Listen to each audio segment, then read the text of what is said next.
ब्लॉगमध्ये स्वागत आहे मित्रांनो. पाहू शकता आपण बाजरीमध्ये फिरत आहे. तर बाजरी आपल्यापेक्षा उंच आहे मित्रांनो.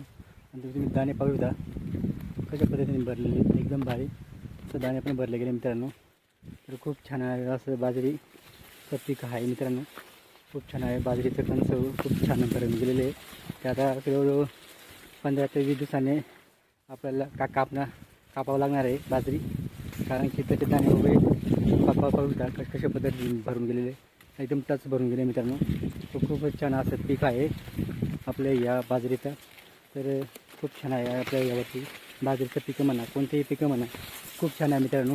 पाहू शकतो तुम्ही, आपण बाजरीमध्ये फिरत आहे. तर सगळीकडे खूप छान बाजरी आहे मित्रांनो.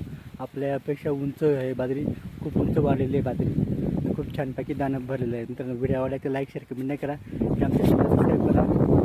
भेटू आपण पुढच्या नेक्स्ट व्हिडिओमध्ये. जय जवान जय किसान मित्रांनो. चला मग भेटू आपण पुढच्या नेक्स्ट व्हिडिओ.